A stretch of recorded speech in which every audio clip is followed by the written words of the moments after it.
എല്ലാവർക്കും നമസ്കാരം. ഞാൻ ഹരിപ്രസാദ് എന്ന് പറയുന്ന ഒരു പാസ്റ്റർ കാണിച്ച തട്ടിപ്പിനെ കുറിച്ച് 2 വീഡിയോസ് ഞാൻ ഇറക്കിയിട്ടുണ്ടായിരുന്നു. അപ്പോൾ ഇന്നലത്തെ വീഡിയോയിൽ തട്ടിപ്പിന് ഇരയായ ഫാമിലിയെ കുറിച്ചും, അതായത് അവരുടെ ജീവിതത്തിൽ അവർക്ക് പറ്റിപ്പോയ അബദ്ധം എന്തായിരുന്നു എന്നുള്ളതിനെക്കുറിച്ചൊക്കെ ഞാൻ വിശദമായിട്ട് ചെയ്തിട്ടുണ്ടായിരുന്നു. എന്ന് വെച്ചാൽ ആ ഫാമിലിനെ ഞാൻ സപ്പോർട്ട് ചെയ്ത് തന്നെയായിരുന്നു സംസാരിച്ചത്. ഒപ്പം ഹരിപ്രസാദ് എന്ന് പറയുന്ന വ്യക്തിയെ ഞാൻ നന്നായിട്ടൊന്ന് റിവീൽ ചെയ്യുകയും ചെയ്തു. അപ്പോൾ ഇതെല്ലാം കണ്ടു കഴിഞ്ഞപ്പോൾ ആർക്കൊക്കെയോ ഇത് കൊണ്ടു എന്ന് വെച്ചാൽ ഒരു ഫേക്ക് ഐ ഡിയിൽ നിന്നും, ആ ഫേക്ക് ഐ ഡി കുറച്ചായിട്ട് എൻ്റെ വീഡിയോകളുടെ ചുവട്ടിൽ കൂടി ഉണ്ടായിരുന്നു. അവരെനിക്ക് അനുകൂലമായിട്ടൊക്കെ നിന്ന് എങ്ങനെയൊന്ന് കോൺടാക്റ്റ് ചെയ്യുന്നത്, ഒന്ന് പരിചയപ്പെടുന്നത് എങ്ങനെയാണ് എന്നൊക്കെ പറഞ്ഞുകൊണ്ട് ഇവരിങ്ങനെ എനിക്ക് കമൻറ്റുകൾ ഇട്ടുകൊണ്ടുണ്ടായിരുന്നു. അപ്പോൾ ഇതൊരു ഫേക്ക് ഐ ഡി ആയതുകൊണ്ട് ഞാൻ അത്രയും ഇമ്പോർട്ടൻസ് വലിയ മൈൻഡ് ചെയ്യുവാൻ പോകാത്ത ഒരു ഐ ഡിയും കൂടിയായിരുന്നു. ഓക്കെ, അപ്പോൾ ആ ഐ ഡി ആണ്, അതായത് ഇന്നലെ വൈകുന്നേരം 4 മണി വരെ എനിക്ക് അനുകൂലമായി സംസാരിക്കുകയും പിന്നെ എന്നെ ഒരു പരിചയവുമില്ല എന്ന് എന്നോട് പറയുകയും ചെയ്ത ഒരു ഫേക്ക് ഐ ഡി. ആ ഫേക്ക് ഐ ഡി ആണ് ഇന്നലെ രാത്രിയിൽ എനിക്ക് തോന്നുന്നു ഒരു 9 മണിയൊക്കെ ആയിട്ടുണ്ടാകണം. ഞാൻ കമൻറ്റ് കാണുന്നത് 10 മണിക്കാണ്. അപ്പോൾ ഒരു 9 മണിയൊക്കെ ആയപ്പം ഇവർ കമൻറ്റ് ഇട്ടേക്കുകയാണ് വളരെ മോശമായ രീതിയിൽ. നമ്മൾക്കറിയാം, ഒരു പെൺകുട്ടീനെ തകർക്കണമെങ്കിൽ എന്താണ്, അവരുടെ ഐഡൻറ്റിറ്റീനെ പിച്ച് ചെയ്യുന്ന വിധത്തിൽ സംസാരിക്കണം അല്ലേ? അങ്ങനെ വിധത്തിൽ ഈ സ്ത്രീ എനിക്കെതിരെ കമൻറ്റ് ഇട്ടിട്ടുണ്ടായിരുന്നത്. സ്ത്രീ എന്ന് ഞാൻ പറയുവാൻ കാരണം അവരെ ഞാൻ കണ്ടെത്തി കഴിഞ്ഞു. ഓക്കെ, അപ്പോൾ ഈ ഒരു ഫേക്ക് ഐ ഡിയിൽ നിന്നും ഇവർ കമൻറ്റുകൾ ഇട്ടിട്ടുണ്ടായിരുന്നു.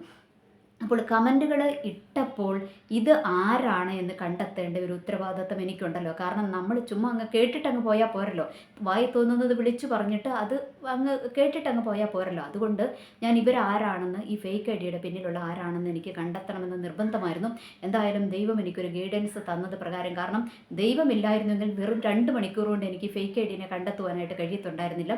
ഈ ഫേക്ക് ഐ ഡിനെ ഞാൻ കണ്ടെത്തി കഴിഞ്ഞു. അപ്പോൾ വെറും 2 മണിക്കൂർ കൊണ്ടാണ് ഈ ഫേക്ക് ഐ ഡിനെ കണ്ടെത്തുവാനായിട്ട് എനിക്ക് അവസരം ലഭിച്ചത്. ഓക്കെ, അപ്പോൾ അതിൻ്റെ വിശദാംശങ്ങളിലേക്ക് ഞാൻ വരുന്നതിന് മുൻപ്, എന്താണ് ഈ ഫേക്ക് ഐ ഡിയിൽ വന്ന ഈ സ്ത്രീയെ പ്രകോപിപ്പിക്കുവാനിടയായത് എന്നുള്ളൊരു കാരണം കൂടെ നിങ്ങൾ അറിയണമല്ലോ.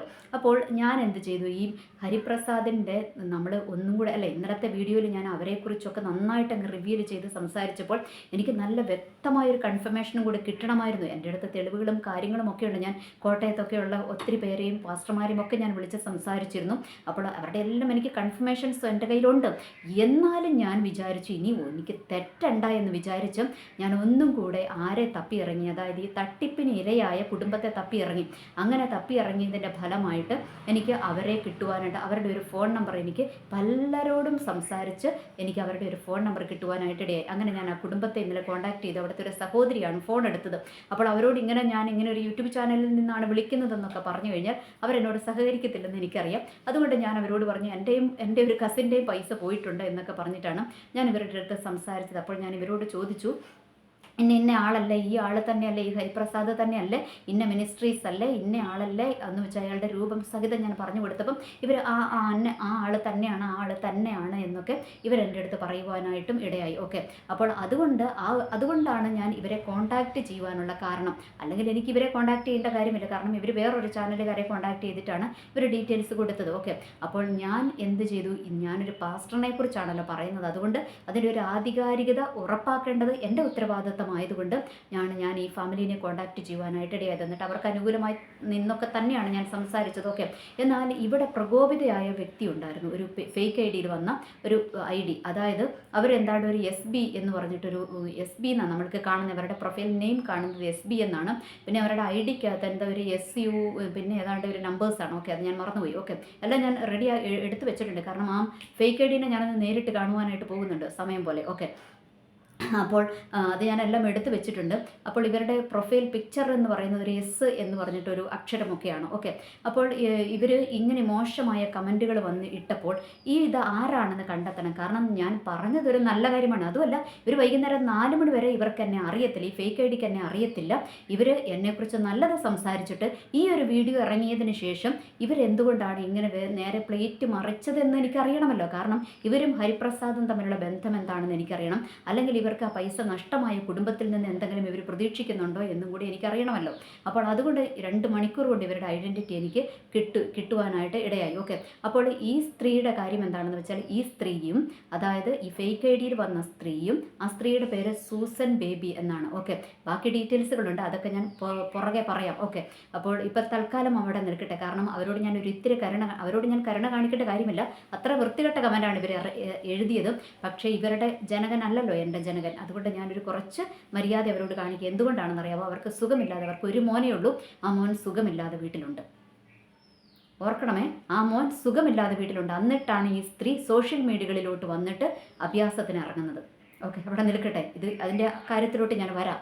അപ്പോൾ ഈ സ്ത്രീയുടെ വിഷയം എന്താണെന്ന് വെച്ചാൽ, ഈ സ്ത്രീ ആദ്യം വേറൊരു സഭയിലായി ഈ സൂസൻ ബേബി എന്ന് പറയുന്ന സ്ത്രീ പോയിക്കൊണ്ടിരുന്നത്.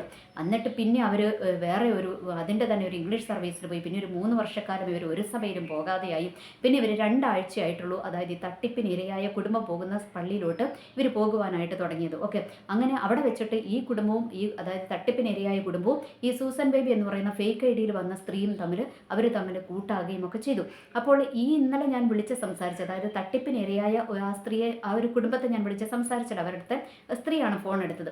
അപ്പോൾ ഇവർ അങ്ങ് ഭയങ്കര രോഷാകുലയാകുകയാണ്. കാരണം ഇതൊക്കെ നിങ്ങൾക്ക് എങ്ങനെയാണ് ഇതൊക്കെ ഡീറ്റെയിൽസ് കിട്ടുന്നത്, നിങ്ങൾ എവിടുന്നാണ് വിളിക്കുന്നതെന്ന് ചോദിച്ചു. കാരണം ഇവർക്ക് സമാനമായ മറ്റൊരു അനുഭവവും കൂടി ഉണ്ടായിട്ടുണ്ടായിരുന്നു.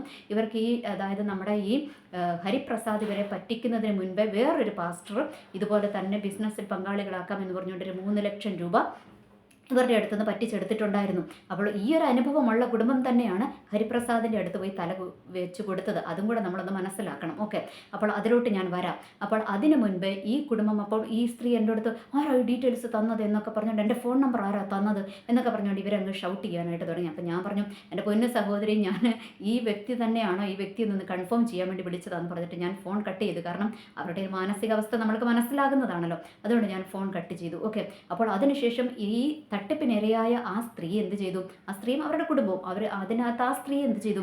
ഇതാരാണ് എൻ്റെ നമ്പർ വെളിയിലോട്ട് വിട്ടതെന്ന് പറഞ്ഞിട്ടുള്ള അന്വേഷണത്തിലായിരുന്നു. അപ്പോൾ ഈ അന്വേഷണത്തിൽ പോയിട്ട് പലരെയും ഇവർ വിളിച്ച് ചോദിച്ചു. അപ്പോൾ ഇവരെന്നോട് ചോദിച്ചു ആരാ നമ്പർ തന്നതെന്ന്. ഞാൻ പറഞ്ഞു, എനിക്ക് ഒരു സ്ഥലത്ത് നിന്ന് കിട്ടിയത്, ഞാനത് പറയത്തില്ല എന്ന് പറഞ്ഞു. കാരണം നമ്മൾക്ക് ഒരാളൊരു നമ്പർ തന്നിട്ട് നമ്മൾ പിന്നെ അവരെ ചതിക്കാൻ പാടില്ലല്ലോ. അപ്പോൾ ഞാൻ അതുകൊണ്ട് ഇവരോട് അത് പറഞ്ഞില്ല. ഞാൻ ഈ സ്ത്രീ, ഇവർക്ക് അനുകൂലമായിട്ടാണ് നമ്മൾ വീഡിയോയിലൂടെ സംസാരിക്കുന്നത് അല്ലേ. എന്ന് വെച്ചാൽ ഇവർക്ക് എങ്ങനെയെങ്കിലും ആ പൈസ കിട്ടട്ടെ, ഒപ്പം ഇതുപോലെയുള്ള തട്ടിപ്പുകാരെ ഒന്ന് സമൂഹത്തിൻ്റെ മുമ്പിൽ തുറന്ന് കാണിക്കുക എന്നുള്ളൊരു ഉദ്ദേശമേ ഉള്ളൂ. ബോധമുള്ളവർക്കത് പോസിറ്റീവായിട്ട് എടുക്കാനായിട്ട് കഴിയും. പക്ഷേ ഇവരുടെ അവസ്ഥ എന്താണെന്ന് എനിക്കറിഞ്ഞുകൂടാ. അതിൻ്റെ വിശദാംശങ്ങളിലോട്ട് ഞാൻ വരാം. ഓക്കെ, അപ്പോൾ ഈ സ്ത്രീ അങ്ങനെ പലരെയും വിളിച്ചു. അങ്ങനെ എന്ത് ചെയ്തു? ഈ സൂസൻ ബേബിനെ വിളിച്ചു. കാരണം ഈ എൻ്റെ വീഡിയോയുടെ ലിങ്ക് അയച്ചു കൊടുത്തത്, ഇവർക്ക് അയച്ചു കൊടുത്തത് ഈ സൂസൻ ബേബി ആയിരുന്നു. അപ്പോൾ ഈ സൂസൻ ബേബി അയച്ചു കൊടുത്തതുകൊണ്ട് ഇവർ വിചാരിച്ചു സൂസൻ ബേബിയാണ് എനിക്ക് നമ്പർ തന്നതെന്ന് ഇവർ വിചാരിച്ചു. വേറെ ആരാണ്ടെയൊക്കെ ഇവർ വിളിച്ച് ചോദിച്ചു. അങ്ങനെ സൂസൻ ബേബിയാണ് എനിക്ക് നമ്പർ തന്നതെന്ന് ഇവർ വിചാരിച്ചു. സൂസൻ ബേബി എനിക്ക് കുറേ ഡീറ്റെയിൽസ് തന്നിട്ടുണ്ടായിരുന്നു. ഫേക്ക് ഐ ഡിയിൽ വന്നിട്ട് അതിന് മുൻപേ ഉള്ള വീഡിയോകളിലൊക്കെ എഴുതിയിട്ടുണ്ടായിരുന്നു എൻ്റെ ഫ്രണ്ടിനെയാണ് പറ്റിച്ചത് എന്നുവെച്ചാൽ. പിന്നെ ഞാൻ പേര് പറഞ്ഞപ്പോൾ ഈ പേര് പറഞ്ഞ ആൾ തന്നെയാണ്, ഞാൻ വേണമെങ്കിൽ പേര് പറഞ്ഞു തരാം എന്നൊക്കെ പറഞ്ഞിട്ട് ഇവർ എൻ്റെ അടുത്ത് ഡീറ്റെയിൽസ് തരാം എന്നൊക്കെ ഇവർ കമൻറ്റ് ഇട്ടിട്ടുണ്ടായിരുന്നു. പിന്നെ ഞാൻ ഒത്തിരി അങ്ങോട്ട് ഇതിന് പോയില്ല. കാരണം നമ്മൾക്കല്ലാതെ തന്നെ ഒരു ഫേക്ക് ഐ ഡിയുടെ ഡീറ്റെയിൽസ് നമ്മൾക്ക് വേണ്ടല്ലോ. എന്ന് വെച്ചാൽ ഫേക്ക് ഐ ഡിയിൽ നിന്ന് ഒരാൾ പറയുന്ന ഡീറ്റെയിൽസ് നമ്മൾക്ക് വേണ്ട, നമ്മൾക്ക് ഒറിജിനലായിട്ട് ഒരു വ്യക്തി തരുന്ന ഡീറ്റെയിൽസ് മതിയല്ലോ. അതുകൊണ്ട് ഞാൻ ഇവരെ അത്ര പ്രോത്സാഹിപ്പിക്കുവാൻ പോയില്ല. കിട്ടിയാൽ പറയണേ എന്നുള്ള ഒരു ഒഴുക്കമായിട്ടുള്ളൊരു കമൻറ്റ് കൊടുത്ത് ഞാൻ വിടുവാണ് ചെയ്തത്. എന്നിട്ട് എനിക്ക് വേറെ ആധികാരികമായ അതിൻ്റെ എന്താ പറയുക തെളിവുകളൊക്കെ എനിക്ക് കിട്ടി. അപ്പോൾ അതിലെല്ലാം അധികമായിട്ട് ഈ പറ്റിക്കപ്പെട്ട കുടുംബത്തിൽ നിന്ന് പോലും എനിക്ക് കൺഫർമേഷൻ കിട്ടിക്കഴിഞ്ഞപ്പോൾ പിന്നെ എനിക്ക് ഇവരുടെ ആവശ്യമില്ലല്ലോ. അപ്പോൾ ഈ സ്ത്രീ അതിനുശേഷം ഇവരെ വിളിച്ച് ഫയർ ചെയ്തു. ഈ സൂസൻ ബേബി എന്ന് പറയുന്ന ഫേക്ക് ഐ ഡിനെ വിളിച്ച് ആര് ഫയർ ചെയ്തു? ഈ പറ്റിക്കപ്പെട്ട കുടുംബം ഫയർ ചെയ്തു. നിങ്ങളാണോ നമ്പർ കൊടുത്തതെന്നൊക്കെ പറഞ്ഞുകൊണ്ട് അവരെ ഫയർ ചെയ്തു. അപ്പോൾ സൂസൻ ബേബിക്ക് ഭയങ്കര കലിയായി. അപ്പോൾ സൂസൻ ബേബിക്ക് കലിയാകണമെങ്കിൽ സൂസൻ ബേബി 2 ആഴ്ചയായിട്ടാണ് ഇവരുമായിട്ട് ഒരേ ചർച്ചിൽ അറ്റൻഡ് ചെയ്തത്. കാരണം ഈ സൂസൻ ബേബി എവിടെയും നിൽക്കത്തില്ല, എല്ലാ സഭകളിലും അങ്ങോട്ടും ഇങ്ങോട്ടും ഓടിക്കളിക്കും. 3 വർഷമൊക്കെ സൂസൻ ബേബി എന്തിനാണ് സഭയിൽ പോകാതെ ഇരുന്നത് എന്നുള്ള ഡീറ്റെയിൽസൊക്കെ എനിക്കുണ്ട്. തൽക്കാലം ഇപ്പോൾ ഞാനത് പുറത്തോട്ട് വിടുന്നില്ല. കാരണം ഞങ്ങൾ നേരിട്ടൊന്ന് കാണുന്നുണ്ട്. അതുകൂടാതെ ആ ഒരു പയ്യൻ കിടപ്പുണ്ടല്ലോ, അവരുടെ ഒരു മകൻ കിടപ്പുണ്ട്, സുഖമില്ലാതെ കിടപ്പുണ്ട്. അപ്പോൾ അതിൻ്റെ ഒരു പരിഗണന ഞാൻ ജസ്റ്റ് ഒന്ന് കൊടുക്കുകയാണ്. ഓക്കെ, അതവിടെ നിൽക്കട്ടെ. അപ്പോൾ എന്താണ്, ഈ സ്ത്രീക്ക് അതിൻ്റെ വെളിച്ചത്തിലാണ് ഇവർ വന്നിട്ട് അനാവശ്യമായ കമൻറ്റുകൾ ഇടുവാനായിട്ട് ഇടയായത്. ഇനി സൂസൻ ബേബി എന്ന വ്യക്തിയോട് നിങ്ങൾക്ക് എന്നെ അറിയത്തില്ലെങ്കിൽ ഞാൻ പറഞ്ഞു തരാം. ഓക്കെ, ഞാൻ എൻ്റെ പല വീഡിയോകളിലും പറഞ്ഞിട്ടുണ്ട്. ഞാൻ വലിയ അതിവിശുദ്ധയാണെന്നൊന്നും എവിടെയും പറഞ്ഞിട്ടില്ല. ഞാൻ വിശ്വാസ ജീവിതത്തിന് വരുന്നതിന് മുൻപേ SFI എന്നൊരു പ്രസ്ഥാനത്തിൽ കിടന്ന സകല കളിയും കളിച്ച ഒരു വ്യക്തിയാണ് ഞാൻ. ഓക്കെ, എന്നിട്ടാണ് ഞാൻ രക്ഷിക്കപ്പെട്ട് സ്നാനപ്പെടുവാനായിട്ട് ഇടയായത്. എന്നാൽ രക്ഷിക്കപ്പെട്ട് സ്നാനപ്പെട്ടതിന് ശേഷം എനിക്ക് ഉറപ്പോടെ പറയുവാനായിട്ട് കഴിയും, എൻ്റെ ജീവിതത്തിൽ നിങ്ങൾ പറയുന്നത് പോലത്തെ ഒരു കാര്യങ്ങളും എൻ്റെ ജീവിതത്തിൽ സംഭവിച്ചിട്ടില്ല. കാരണം നിങ്ങൾ അങ്ങനെ പറയുവാൻ കാരണം എന്താണെന്ന് അറിയുമ്പോൾ, നിങ്ങളുടെ ജീവിതത്തിൽ രക്ഷിക്കപ്പെട്ട് സ്നാനപ്പെട്ടിട്ടും നിങ്ങൾക്ക് കുറച്ച് പ്രശ്നങ്ങളുണ്ട്. ആ പ്രശ്നങ്ങളാണ് നിങ്ങൾ വന്ന് എഴുതിയത്. ഓക്കെ, അതിൻ്റെ ഡീറ്റെയിൽസൊക്കെ എൻ്റെ കയ്യിലുണ്ട്. ഇപ്പോൾ തൽക്കാലം ഞാനതങ്ങ് ഹൈഡ് ചെയ്ത് വെക്കുകയാണ്. ഹൈഡ് ചെയ്ത് വെക്കുന്നതിൻ്റെ കാരണം ഞാൻ പറഞ്ഞു, നിങ്ങളെ ഞാനൊന്ന് കാണുന്നുണ്ട്. നിയമപരമായിട്ട് നീങ്ങേണ്ടി വന്നാൽ അതും നീങ്ങും. ഓക്കെ, കാരണം നമ്മൾ പറയുമ്പോൾ ഇപ്പം ഞാനൊരു വിഷയം പറയുന്നുണ്ടെങ്കിൽ അതിൻ്റെ എല്ലാ തെളിവുകളും ഡീറ്റെയിൽസും എൻ്റെ കയ്യിലുണ്ട്. അത് വെച്ചിട്ടേ ഞാൻ സംസാരിക്കത്തുള്ളൂ. അല്ലാതെ ചുമ്മാ വന്നിട്ട് അങ്ങ് കമൻറ്റ് ഇട്ടിട്ട് പോയാൽ ഇങ്ങനെ തലയും കുനിച്ചു പോകുന്ന ഒരാളൊന്നും അല്ല ഞാൻ. അത് സൂസൻ ബേബിക്ക് ഞാനൊന്ന് മനസ്സിലാക്കി കൊടുക്കുന്നുണ്ട്. അതവിടെ നിൽക്കട്ടെ. അപ്പോൾ സൂസൻ ബേബിയോട് ഞാൻ പറയാം, രക്ഷിക്കപ്പെട്ട് സ്നാനപ്പെട്ടതിന് ശേഷം ഞാൻ എന്താണ് വളരെ നന്നായിട്ട് തന്നെ ജീവിക്കാൻ ഞാൻ ശ്രമിച്ചിട്ടുണ്ട്. എന്ന് വെച്ചാൽ ഞാൻ വലിയ പരിശുദ്ധിയാണെന്നൊന്നും അല്ല പറഞ്ഞത്. നാവ് കൊണ്ട് നല്ലപോലെ ഞാൻ സംസാരിച്ചിട്ടുണ്ട്. എന്ന് വെച്ചാൽ എന്നെ ഇങ്ങോട്ട് നാവ് കൊണ്ട് ക്രൂശിക്കുന്നവർക്ക് തിരിച്ച് നാവ് കൊണ്ട് ഞാൻ നല്ല തിരിച്ചടി കൊടുത്തിട്ടുമുണ്ട്.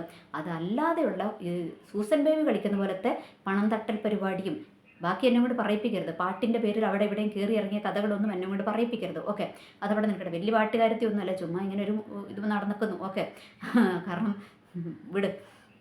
അപ്പോൾ അങ്ങനത്തെ അതുകൊണ്ട് നിങ്ങളുടെ ചരിത്രമല്ല എൻ്റെ ചരിത്രം. അതുകൊണ്ട് അതവിടെ നിൽക്കട്ടെ. സഹോദരി കാണാം. സഹോദരി എന്നൊന്നും ഞാൻ നിങ്ങളെ വിളിക്കുന്നില്ല. നിങ്ങൾ കുറച്ച് നല്ല ഇച്ചിരി പ്രായമൊക്കെ ഉണ്ട്. അതവിടെ നിൽക്കട്ടെ. അപ്പോൾ ഈ സൂസൻ ബേബിയോട് ഞാൻ പറയാം, അപ്പോൾ അതുകൊണ്ട് നിങ്ങളുടെ ചരിത്രം വെച്ചിട്ട് എന്നോട് പറയരുത്, എന്നോട് പറയാൻ വേണ്ടിയിട്ട് വരരുത്. ഇനി ഈ സൂസൻ ബേബിയുടെ മറ്റൊരു ചരിത്രം എന്താണെന്ന് അറിയാമോ? ഈ സൂസൻ ബേബി അവിടെ നിന്നിട്ട് അവരോടൊക്കെ പറഞ്ഞു 2 സെക്കൻഡ് കൊണ്ട് സൂസൻ ബേബിക്ക് അങ്ങ് കലിയാവാൻ കാരണം സൂസൻ ബേബിനെ അവർ വിളിച്ചിട്ട് ഫയർ ചെയ്തല്ലോ. ഈ തട്ടിപ്പിനിരയായ കുടുംബം വിളിച്ചിട്ട് ഫയർ ചെയ്തു. അപ്പോൾ അവർ ഫയർ ചെയ്ത് കഴിഞ്ഞപ്പോൾ സൂസൻ ബേബി പലരോടും പറഞ്ഞു 2 മിനിറ്റ് കൊണ്ട് അവളെ കൊണ്ട് ഇപ്പം ഞാൻ 2 വീഡിയോ ഡിലീറ്റ് ആക്കിപ്പിക്കുന്ന കാണിക്കാമെന്ന് പറഞ്ഞുകൊണ്ട് ഹരിപ്രസാദിനെ കുറിച്ച് ഞാൻ പറഞ്ഞ 2 വീഡിയോകളുടെ അടിയിലും ഒരേ കമൻറ്റ് കോപ്പി പേസ്റ്റ് ചെയ്തിട്ട് ഫേക്ക് ഐഡിയിൽ സൂസൻ ബേബി വന്നിട്ട് എഴുതുവാനായിട്ട് ഇടയായി. ഓക്കെ, പക്ഷേ സൂസൻ ബേബിയോട് എനിക്ക് പറയാനുള്ളത്, നിങ്ങൾക്ക് ആൾ മാറിപ്പോയി. കാരണം ഇത് തീയിൽ കൊരുത്തതാ. അതുകൊണ്ട് സൂസൻ ബേബിയുടെ വലിയ കൊച്ചു പടക്കം കൊണ്ടൊന്നും ഇങ്ങോട്ട് വരരുത്, വീഴത്തില്ല. കാരണം എന്താണെന്ന് അറിയാമോ? എനിക്കറിയാം, നമ്മളൊരു പൊതുസമൂഹത്തിന് മുൻപിലോട്ട് എന്തെങ്കിലും ഒരു സംരംഭവുമായിട്ട് നമ്മൾ ഇറങ്ങുന്നുണ്ടെങ്കിൽ അതിന് എതിർപ്പുകളും പല ക്രൂശീകരണങ്ങളും ഒക്കെ വരും. അത് നമുക്ക് നന്നായിട്ടറിയാം. എങ്ങനെ അതിനെ ഫേസ് ചെയ്യണമെന്നും എനിക്ക് നന്നായിട്ടറിയാം. അതിനുള്ള ഗട്ട്സ് എനിക്കുണ്ട്. അതുകൊണ്ട് തന്നെയാണ് ഞാൻ ഇറങ്ങി നിൽക്കുന്നത്. അല്ലാതെ നീ വന്നിട്ട് 2-3 കമൻറ്റ് ഇവിടെ ഇട്ടാൽ ഞാൻ ഉടനെ വീഡിയോയും പൂട്ടിക്കെട്ടി വീട്ടിൽ പോയിരിക്കുമെന്ന് സ്ത്രീയെ നിങ്ങൾ വിചാരിക്കരുത്. നിങ്ങൾ അങ്ങനെ വിചാരിക്കരുത്. അത് നിങ്ങൾക്ക് തെറ്റി. നിങ്ങൾ ഉഷിരുള്ള പെണ്ണുങ്ങളെ നിങ്ങൾ കാണാത്തത് കൊണ്ടാണ് കേട്ടോ. അതവിടെ നിൽക്കട്ടെ. കാരണം ഞാനിത് പറയാൻ കാരണം പല കുടുംബത്തിലും കയറി നിങ്ങൾ കളിച്ചിട്ടുണ്ടല്ലോ. അതുകൊണ്ടാണ് പറഞ്ഞത്, നിങ്ങൾ നല്ല പെണ്ണുങ്ങളെ നിങ്ങൾ കണ്ടിട്ടില്ല എന്ന്. ഓക്കെ, അതവിടെ നിൽക്കട്ടെ. അപ്പോൾ ഇതാണ് ഈ സൂസൻ ബേബിയുടെ വിഷയം. അതാണ് സൂസൻ ബേബി ഇവിടെ വന്നിട്ട് ഇനി ഈ കമൻറ്റ് ഇടുവാനായിട്ട് ഇടയത്. അപ്പോൾ ഈ സൂസൻ ബേബിനെ അങ്ങനെ 2 മണിക്കൂർ കൊണ്ട് സൂസൻ ബേബിനെ ഞാൻ പൊക്കി എടുത്തിട്ടുണ്ട്. അപ്പോൾ ഈ സൂസൻ ബേബി എന്നുള്ള പേര് ഞാൻ വിട്ടു. പിന്നെ അവർ പോകുന്ന സഭക്കാർക്കൊക്കെ ഇവരൊന്ന് അറിഞ്ഞിരുന്നോട്ടെ. കാരണം ഇവർ ഏത് സഭകളിലും നിൽക്കത്തില്ല, എല്ലായിടത്തും ഈ വിഷയങ്ങളും ഉണ്ടാക്കി കുടുംബവും കലക്കി നടക്കുന്ന ഒരു സ്ത്രീയാണ്. ബാക്കി ഡീറ്റെയിൽസുകളൊക്കെ പിന്നീട് പറയേണ്ട അവസരം വന്നു കഴിയുമ്പോൾ പറയാം. കാരണം ഇവരെ ഞാൻ നേരിട്ടൊന്ന് കാണാൻ തീരുമാനിച്ചിട്ടുണ്ട്. ഇവരിവിടെയല്ല, ഇവർ കേരളത്തിന് വെളിയിലാണ്, അതായത് ബാംഗ്ലൂരാണ്. അപ്പോൾ ഇവരെ എനിക്ക് സമയം പോലെ ഒന്ന് ചെന്ന് കണ്ട് ബാക്കി കാര്യങ്ങൾ തീരുമാനിക്കാനുണ്ട്. ഓക്കെ, അതവിടെ നിൽക്കട്ടെ. അപ്പോൾ ഇനി ഞാൻ ഇതിൻ്റെ വിഷയത്തിലോട്ട് വരാം. ഏത് വിഷയത്തിലോട്ട്? നമ്മളുടെ ഈ പണം തട്ടിപ്പിൻ്റെ വിഷയത്തിലോട്ട് വരാം. ഈ സൂസൻ ബേബിനെ സംബന്ധിച്ചിടത്തോളം ഈ സൂസൻ ബേബി ഈ കുടുംബവുമായിട്ട് എന്ന് വെച്ചാൽ അവരൊന്ന് വിളിച്ചപ്പോൾ സൂസൻ ബേബിക്ക് വേണമെങ്കിൽ എന്ത് വേണമെങ്കിലും പറയാമായിരുന്നു. ഞാൻ പറഞ്ഞു, അല്ലെങ്കിൽ ഞാൻ കൊടുത്തു എന്ന് പറയാം, അല്ലെങ്കിൽ ഞാൻ പറഞ്ഞില്ല, ഞാൻ കൊടുത്തില്ല എന്ന് പറഞ്ഞ് തീർക്കേണ്ട വിഷയമാണ് അവിടെ. പക്ഷേ സൂസൻ ബേബി ഇതിനകത്ത് കിടന്നുകൊണ്ട് കളിക്കേണ്ട കാര്യമില്ല. കാരണം ഇത് പണം നഷ്ടപ്പെട്ടത് വേറൊരു കുടുംബത്തിന്. സൂസൻ ബേബി കിടന്നുകൊണ്ട് അങ്ങ് തിളയ്ക്കേണ്ട കാര്യമില്ല. അപ്പോൾ സൂസൻ ബേബി ഇതിന് തിളയ്ക്കണമെങ്കിൽ ഇതിൻ്റെ പിന്നിൽ ആ കുടുംബത്തിൽ നിന്ന് എന്തൊക്കെയോ പ്രതീക്ഷിക്കുന്നുണ്ട്. ഈ സൂസൻ ബേബി പ്രതീക്ഷിക്കുന്നുണ്ട്. കാരണം ഇവരെ പറ്റിക്കാൻ എളുപ്പമാണെന്ന് സൂസൻ ബേബിക്ക് മനസ്സിലായി കാണും. അതുകൊണ്ട് സൂസൻ ബേബി ഏതാണ്ടൊക്കെ പ്ലാൻ ചെയ്തു. അതിനെയാണിപ്പം എൻ്റെ വീഡിയോ കൊണ്ട് പൊളിച്ചടക്കിയിരിക്കുന്നത്. അതുകൊണ്ട് സൂസൻ ബേബിക്ക് നല്ല കലിപ്പുണ്ടെന്ന് എനിക്കറിയാം. അതുകൊണ്ട് സൂസൻ ബേബി അവിടെ നിൽക്കുക കേട്ടോ, നമ്മൾക്ക് കാണാം. അപ്പോൾ ഞാൻ പറഞ്ഞു വരുന്നതിൻ്റെ ഒരു യഥാർത്ഥ വിഷയം എന്താണെന്ന് വെച്ചാൽ, ഈ കുടുംബം, ഈ പറ്റിക്കപ്പെട്ട കുടുംബത്തിന് ഒരനുഭവമല്ല ഉണ്ടായത്, ഇവർക്ക് 2 അനുഭവം ഉണ്ടായിട്ടുണ്ട്. വേറെ ഒരു പാസ്റ്റർ 3 ലക്ഷം രൂപ ഇവരുടെ ഇതുപോലെ തന്നെ ഒരു ബിസിനസ്സിൽ പങ്കാളിയാക്കാമെന്ന് പറഞ്ഞ് ഇവരുടെ അടുത്തുനിന്ന് മേടിച്ചെടുത്തിട്ടുണ്ട്. അതിനുശേഷമാണ് ഈ ഹരിപ്രസാദിൻ്റെ അടുത്ത് പോയിട്ട് 42 ലക്ഷം രൂപ ഇവർ കൊടുത്തത്. അപ്പോൾ നിങ്ങളൊന്ന് ഓർക്കുക, നമ്മൾക്ക് ഒരു പ്രാവശ്യം അബദ്ധം പറ്റിയാലോ ഓക്കെ, ഒരു പ്രാവശ്യം അബദ്ധം പറ്റിക്കഴിഞ്ഞിട്ട് വീണ്ടും അത് തന്നെ റിപ്പീറ്റ് ചെയ്യുന്നുണ്ടെങ്കിൽ അതിൻ്റെ അർത്ഥം ഇവരുടെക്ക് എന്തോ സ്പെല്ലിംഗ് മിസ്റ്റേക്ക് ഉണ്ട് അല്ലേ? ഇല്ലെങ്കിൽ ഇതേ അബദ്ധത്തിൽ തന്നെ വീണ്ടും ചെന്ന് ചാടുമോ? പൈസയിട്ട് നമ്മൾ കളിക്കുമോ? ഒന്നെങ്കിൽ മറ്റേ ഇവരുടെ ആദ്യം ഇവരുടെ ഇത് പുറത്ത് വിട്ടതുപോലെ ആ ചാനലുകാരൻ പറഞ്ഞതുപോലെ ഇവർക്ക് എന്തോ അതിനകത്തൊരു ഗൂഢ ലക്ഷ്യമുണ്ടായിരുന്നു. അതുകൊണ്ടായിരിക്കണം ഇവർ രണ്ടാമത് കൊണ്ടുവന്ന് ഇത്രയും വലിയ എമൗണ്ട് ഇറക്കി തല വെച്ച് കൊടുക്കുന്നത്. അല്ലെങ്കിൽ ഒന്നെങ്കിൽ ഇത് പലിശയ്ക്ക്, മറ്റേ ഹരിപ്രസാദ് പറഞ്ഞു കാണും പലിശയ്ക്ക് വേണ്ടിയിട്ടാണ് എന്നൊക്കെ പറഞ്ഞിട്ടുണ്ടാകും. ഇതൊക്കെ ഞാൻ കണ്ടെത്തിയ നിഗമനങ്ങളാണ് കേട്ടോ. കാരണം ഇവർ അങ്ങനെയല്ല, ഇവർ ഇത് DD ഒക്കെ കാണിച്ച് പുള്ളി തട്ടിച്ചെടുത്തതാണെന്നൊക്കെയാണ് ഈ കുടുംബം പറഞ്ഞിരിക്കുന്നത്. അതിനകത്ത് എത്രമാത്രം സത്യമുണ്ട് എന്ന് എനിക്ക് അറിഞ്ഞുകൂടാ. കാരണം ഇവർ ഭയങ്കരമായിട്ട് ഭയക്കുന്നുണ്ട്. ഇവർ ഈ പുള്ളിയുടെ പേര് പുറത്തോട്ട് വിടാൻ സഹിതം ഇവർ ഭയങ്കരമായിട്ട് ഭയക്കുന്നുണ്ട്. ഇവരുടെ കാര്യം പോലും പുറത്തോട്ട് വരാനൊക്കെ ഇവർ ഭയങ്കരമായിട്ട് ഭയക്കുന്നുണ്ട്. ഞാൻ ചോദിക്കുന്നത്, നമ്മുടെ ഭാഗത്ത് സത്യമുണ്ട് എങ്കിൽ നമ്മൾക്ക് ആരെയും ഭയക്കേണ്ട കാര്യമില്ല അല്ലേ? നമ്മൾ പറയുന്ന കാര്യത്തിൻ്റെ അതിനൊരു നിജം സ്ഥിതി ഉണ്ടെങ്കിൽ നമ്മൾക്ക് ആരെയും ഭയക്കേണ്ട കാര്യമില്ല. നമ്മൾക്ക് ഉള്ള സത്യം അങ്ങ് തുറന്ന് പറയാൻ നമ്മൾക്ക് ആരെയും പേടിക്കേണ്ട കാര്യമില്ല. പക്ഷേ ഇന്നലെ ഞാൻ സംസാരിച്ചപ്പോൾ പോലും ആ സ്ത്രീ അങ്ങ് ഭയങ്കര ഇതാവുക, അവർ ഭയങ്കര ഇറിറ്റേറ്റഡ് ആകുവാണ്. അപ്പോൾ അതിൻ്റെ അർത്ഥം എന്തോ സംതിങ് ഉണ്ട്. ഇവർ പുറത്തോട്ട് വിട്ട കഥയല്ല, വേറെ എന്തോ അതിനകത്ത് നടന്നിട്ടുണ്ട്. എന്തോ ഇവർ മോഹന വാഗ്ദാനത്തിൽ കുടുങ്ങിയതായിരിക്കാം. എനിവേ, എന്തായാലും രണ്ടും നല്ലതല്ല. അപ്പോൾ അതുകൊണ്ട് തന്നെയാണ് ഇവർക്ക് ഈ പൈസ നഷ്ടമായതെന്നാണ് ഞാൻ വിശ്വസിക്കുന്നത്. കാരണം എന്താണെന്നറിയാമോ, നമ്മൾ നേരോടെ ഉണ്ടാക്കുന്ന പൈസ നേരായ രീതിയിൽ ചെലവഴിക്കാൻ നിൽക്കുമ്പോൾ അത് നഷ്ടമാക്കുവാൻ നമ്മൾ ആരാധിക്കുന്ന ദൈവം ഒരിക്കലും സമ്മതിക്കത്തില്ല. അത് നമ്മളുടെയൊക്കെ ജീവിതത്തിൽ നമ്മൾക്ക് അനുഭവമുള്ളതല്ലേ. നമ്മളുടെ ആരുടെയെങ്കിലും പൈസ നഷ്ടമായിട്ടുണ്ടോ? പൈസ നഷ്ടമായിട്ടില്ലല്ലോ. കാരണം എന്തുകൊണ്ടാണ്? ഈ നഷ്ടമാകാത്തവർ ഒന്ന് സൂക്ഷിച്ചു. അതിൻ്റെ കാരണം എന്താണ്? എന്നുവെച്ചാൽ അവരൊന്ന് കേട്ടു. അതിൻ്റെ കാരണം എന്താണ്? നമ്മളുടെ പൈസ നേരായ രീതിയിൽ നമ്മൾ സമ്പാദിക്കുന്നു, നേരായ രീതിയിൽ മതി എന്ന് കരുതി നമ്മൾ ചെലവഴിക്കുന്നു. അപ്പോൾ അങ്ങനെയുള്ളവരുടെ ഒരു രൂപ പോലും നഷ്ടമാകുവാൻ ദൈവം അനുവദിക്കത്തില്ല. അങ്ങനെയുള്ളവരെ ഒരു കുരുക്കിലും ചെന്ന് ദൈവം ചാടിക്കത്തുമില്ല. ഇനി അങ്ങനെ അല്ലാതെ ചാടുന്നുണ്ടെങ്കിൽ അത് നമ്മളിലെ മോഹം ഗർഭം ധരിച്ചെന്ത് ചെയ്യും? പാപത്തെ പ്രസവിക്കും. അതാണ് സംഭവിച്ചിരിക്കുന്നത് എന്നാണ് എൻ്റെ ഒരു നിഗമനം കേട്ടോ. ഇത് ഞാൻ കണ്ടെത്തിയതൊന്നുമല്ല, ഇത് എൻ്റെ ഒരു നിഗമനം മാത്രമാണ്. അല്ലായിരുന്നുവെങ്കിൽ എങ്ങനെയാണ് ഒരേ വ്യക്തിക്ക് 2 ദുരനുഭവങ്ങൾ ഉണ്ടാകുന്നത്? 2 പാസ്റ്റർമാരുടെ അടുത്ത് കൊണ്ടുവന്ന് പൈസ ഇറക്കി നഷ്ടം സഹിക്കേണ്ട ഒരു സിറ്റുവേഷൻ ഇവർക്ക് വന്നതെന്ന് എനിക്ക് അറിഞ്ഞുകൂടാ. കാരണം നമ്മൾക്കൊക്കെ ഒരു പ്രാവശ്യം അബദ്ധം പറ്റിയാൽ നമ്മളൊക്കെ പഠിക്കും അല്ലേ? പിന്നെ ആ ഒരു അബദ്ധത്തിൽ വീഴാതിരിക്കാൻ നമ്മൾ പഠിക്കും. പക്ഷേ ഇവർക്ക് വീണ്ടും എന്തുകൊണ്ടാണ് ഇത് പറ്റിയതെന്നും എനിക്ക് അറിഞ്ഞുകൂടാ. കാരണം നമ്മൾ സത്യസന്ധമായിട്ട് ഇത് എനിക്ക് പറയാനുള്ളത് പൊതുസമൂഹത്തോടാണ്. കാരണം പലരും എന്താ പറയുക, അല്പവിശ്വാസികളൊക്കെ ഉണ്ടാകും, എന്നെ പോലെ സാധാ വിശ്വാസികളൊക്കെ ഉണ്ടാകും. അപ്പോൾ നമ്മൾക്കൊക്കെ ഒരു ക്വസ്റ്റ്യൻ വരും, ദൈവത്തെ ആരാധിച്ചിട്ട് ഇത്രയും നന്നായിട്ട് ജീവിച്ചിട്ട്, അല്ലെങ്കിൽ നമ്മളൊരു 40 ദിവസം ഫാസ്റ്റിംഗ് പ്രെയറിനൊക്കെ പങ്കെടുത്തിട്ട് എന്തുകൊണ്ടാണ് ഇത്രയും ഒരു നഷ്ടം വന്നത് എന്നുള്ളൊരു ക്വസ്റ്റ്യൻ, സംശയം നമ്മളുടെയൊക്കെ ഹൃദയത്തിലോട്ട് വരുവാനുള്ള ചാൻസ് ഉണ്ട്. അത് നഷ്ടം വരുവാനുള്ള കാരണം നമ്മളുടെ റൂട്ട് ക്ലിയർ അല്ലെങ്കിൽ മാത്രമേ നമ്മൾക്ക് നഷ്ടം വരത്തുള്ളൂ. അല്ല എങ്കിൽ ഒരിക്കലും നമ്മൾക്ക് നഷ്ടം വരുവാൻ നമ്മളുടെ ദൈവം അനുവദിക്കത്തില്ല. അത് എൻ്റെ അനുഭവമാണ്. പലർക്കും ആ ഒരു അനുഭവം പറയാനുണ്ടാകും അല്ലേ? നമ്മൾ നേരായ രീതിയിലാണ് സ്വത്ത് സമ്പാദനത്തിന് ഇറങ്ങുന്നതെങ്കിൽ നമ്മൾക്കൊരു നഷ്ടവും വരുവാൻ ദൈവം അനുവദിക്കത്തില്ല. നമ്മൾ കറക്റ്റായിട്ട് നമ്മൾ പള്ളിയിൽ ഇടേണ്ടത് ഇടുന്നു, ദേവദാസന്മാർക്ക് നമ്മൾ എന്താ പറയുക കൊടുക്കേണ്ടത് നമ്മൾ കൊടുക്കുന്നു. അങ്ങനെ നമ്മൾ നേരായ രീതിയിൽ സമ്പാദിക്കുന്നു, നല്ല രീതിയിൽ മുൻപോട്ട് പോവുകയാണ് എങ്കിൽ ഒരു കാരണവശാലും മുട്ടുവരുവാൻ അല്ലെങ്കിൽ നമ്മളുടെ ഒരു രൂപ പോലും നഷ്ടമാകുവാൻ ദൈവം അനുവദിക്കത്തില്ല എന്ന് ഈ ബാക്കിയുള്ളവരോട് ആർക്കെങ്കിലും ഇതിലൊരു സംശയം തോന്നുന്നുണ്ടെങ്കിൽ അവരോട് ഞാൻ എൻ്റെ അനുഭവത്തിൽ നിന്ന് തന്നെ ഞാൻ അങ്ങ് പറയുകയാണ് കേട്ടോ. അതുകൊണ്ട് ഒരിക്കലും നമ്മൾ ഇങ്ങനത്തെ വിഷയങ്ങൾ വരുമ്പോൾ ദൈവത്തെ കുറ്റപ്പെടുത്തേണ്ട. അത് നമ്മളുടെ ഭാഗത്ത് നിന്ന് വന്ന മിസ്റ്റേക്ക് ആണെന്ന് നമ്മൾ തിരിച്ചറിയുക. കാരണം ഇത്രയും വലിയൊരു എമൗണ്ട് ഒക്കെ ഒരു വ്യക്തിക്ക് ചുമ്മാ അങ്ങ് എടുത്തു കൊടുക്കാൻ മാത്രം പൊട്ടന്മാരാണോ മലയാളികൾ? പക്ഷെ അങ്ങനെ പറ്റിപ്പോയെങ്കിൽ പറ്റും അല്ലേ? പണം ഇരട്ടിപ്പിക്കുന്നവരുടെ കയ്യിലൊക്കെ പ്രബുദ്ധരായ മലയാളികൾ പൈസ കൊണ്ട് കൊടുക്കും. അത് എന്തുകൊണ്ടാണ്? പണത്തിനോടുള്ള ആർത്തി മൂത്തിട്ട് കൊണ്ട് കൊടുക്കുന്നതാണ്. അപ്പോൾ അങ്ങനെ പറ്റിപ്പോയ അബദ്ധങ്ങളാണ്. ഇതും അങ്ങനെയാണോ എന്ന് എനിക്ക് അറിഞ്ഞുകൂടാ. കാരണം 2 അനുഭവങ്ങൾ ഒരു വ്യക്തിക്ക് വന്നപ്പോൾ എനിക്കറിഞ്ഞുകൂടാ. എനിവേ, അതിനെക്കുറിച്ച് ഞാൻ ആധികാരികമായിട്ട് സംസാരിക്കുന്നില്ല. ഇനി സൂസൻ ബേബിയോട് എനിക്ക് പറയുവാനുള്ളത്, സൂസൻ ബേബി, നിങ്ങൾ കണ്ടേക്കുന്ന ഒരാളല്ല ഞാൻ. അതുകൊണ്ട് നിങ്ങൾ ചുമ്മാ വന്ന് എന്നെ പ്രകോപിപ്പിക്കുവാനായിട്ട് വരണ്ട. എന്നെ പ്രകോപിപ്പിക്കുവാൻ വരുമ്പോൾ നിങ്ങൾ ക്ലിയർ ആണോ എന്നും കൂടെ നിങ്ങളൊന്ന് ആലോചിക്കണം. ഇല്ലെങ്കിൽ നിങ്ങളുടെ അപ്പനപ്പൂപ്പന്മാരുടെ ചരിത്രം വരെ ഞാൻ എടുത്തു വിളമ്പും. ചുമ്മാ എനിക്കിട്ടുണ്ടാക്കാൻ വരരുത്. ഞാൻ വളരെ മാന്യമായിട്ട് തന്നെ ചാനലുമായിട്ട് മുൻപോട്ട് കൊണ്ടുപോകുന്ന വ്യക്തിയാണ്. അതുമല്ല, എൻ്റെ കയ്യിൽ തെളിവില്ലാത്ത ഒരു വിഷയങ്ങളെക്കുറിച്ചും ഞാൻ സംസാരിക്കാറില്ല. ചാനലിന് റീച്ച് കൂട്ടാൻ മറ്റുള്ളവരെ കരുവാക്കുന്ന ആളുമല്ല ഞാൻ. അതുകൊണ്ട് എൻ്റെ അടുത്തോട്ട് വരുമ്പോൾ വളരെ സൂക്ഷിക്കണം. നിങ്ങൾക്ക് പരിചയമുള്ള ഒരു സ്ത്രീ അല്ല ഞാൻ. എൻ്റെ അടുത്തോട്ട് വരുമ്പോൾ വളരെ സൂക്ഷിക്കണം. തീയിൽ കുരുത്തതാണ്. ഈ തീക്ക് 2 സ്വഭാവമുണ്ട്. എന്താണെന്നറിയാമോ? 1, തീ ദഹിപ്പിച്ച് കളയും. 2, തീ കൊണ്ട് നമ്മൾക്ക് ഒരുപാട് ഉപകാരങ്ങളുണ്ട്. അതും കൂടി ഒന്ന് അറിഞ്ഞിരിക്കുക. അതുകൊണ്ട് സൂസൻ ബേബി 2 മണിക്കൂർ കൊണ്ട് നിങ്ങളെ ഞാൻ നിങ്ങളുടെ ഡീറ്റെയിൽസ് കണ്ടെത്തി. ഇതൊന്നുമല്ല നിങ്ങൾ ഇട്ട കമൻറ്റിന് ഇത്രയൊന്നുമല്ല ഞാൻ നിങ്ങൾക്ക് തരേണ്ടത്. നിങ്ങൾക്ക് ഇതിലും കൂടുതൽ എനിക്ക് തരുവാനുണ്ട്. എല്ലാ ഡീറ്റെയിൽസും എൻ്റെ കയ്യിലുണ്ട്. നിങ്ങളുടെ ഡീറ്റെയിൽസൊക്കെ എൻ്റെ കയ്യിലുണ്ട്. പിന്നെ ആ ഒരു നിങ്ങളുടെ പയ്യൻ, ഒരു മകനെ നിങ്ങൾക്കുള്ളൂ, ആ പയ്യൻ സുഖമില്ലാതെ ഇരിക്കുന്നു. അതുകൊണ്ട് മാത്രം ഒരു കരുണ നിങ്ങളോട് കാണിക്കുകയാണ്. ഇനി ഞാൻ നിങ്ങൾക്ക് മാത്രമായിട്ടൊരു ഉപദേശം തരാം, ബാക്കി കേൾക്കുന്നവരോടും കേട്ടോട്ടെ. നമ്മളുടെ കുടുംബത്തിലുണ്ടല്ലോ, നമ്മളുടെ കുടുംബത്തിൽ ഒരനർത്ഥവും വരാതെ സൂക്ഷിക്കുന്ന ഒരു ദൈവത്തെയാണ് നമ്മൾ ആരാധിക്കുന്നത്. എന്തെങ്കിലും ഒന്ന് വന്നു പോയിട്ടുണ്ടെങ്കിൽ, കാരണം അത് എനിക്ക് പറയാം, ഞാൻ ഒറ്റയ്ക്ക് വിശ്വാസത്തിലുള്ള ഒരു വ്യക്തിയാണ്. പക്ഷേ ഞാൻ പ്രാർത്ഥിക്കുന്ന എൻ്റെ രക്തബന്ധങ്ങൾക്ക് ഒരു അനർത്ഥവും വരാതെ ഇന്ന് വരെ സൂക്ഷിച്ച ഒരു ദൈവത്തെ എനിക്ക് പരിചയമുണ്ട്. അതിൻ്റെ അനുഭവത്തിൽ നിന്ന് തന്നെ ഞാൻ പറയാം കേട്ടോ. സൂസൻ ബേബി നിങ്ങളോടാണ് പറയുന്നത്, നിങ്ങൾ നേരെയായാൽ നിങ്ങളുടെ കുടുംബത്തിൽ അത്ഭുതം നടക്കും. അല്ലെങ്കിൽ ആ പയ്യൻ അങ്ങനെ തന്നെ കിടന്നു പോകും. നിങ്ങൾ നേരെയാകും. നിങ്ങൾ ഇങ്ങനത്തെ ഉഡായിപ്പ് പരിപാടിയുമായിട്ട് ഇറങ്ങാതെ നിങ്ങൾ നേരെയാകും. നിങ്ങൾ ദൈവസന്നിധിയിൽ മാനസാന്തരപ്പെടും. ഇല്ലെങ്കിൽ ഇതിലും വലിയ അനർത്ഥങ്ങൾ നിങ്ങളെ കാത്തിരിക്കുന്നുണ്ട്. ഇത്രയും മാത്രം ഞാൻ പറയുകയാണ്. കാരണം നിങ്ങളുടെ ചരിത്രം എടുത്തതിനകത്ത് നിങ്ങൾ തീരെ വെടിപ്പായിട്ടുള്ളൊരു സ്ത്രീയല്ല. ഇത്രയും പറഞ്ഞ് തൽക്കാലം ഞാനിതിവിടെ അവസാനിപ്പിക്കും. എന്തായാലും നമുക്കൊന്ന് നേരിട്ട് കാണണം. എനിവേ, എല്ലാവർക്കും നല്ലൊരു ദിവസം ആശംസിക്കുന്നു. നന്ദി, നമസ്കാരം.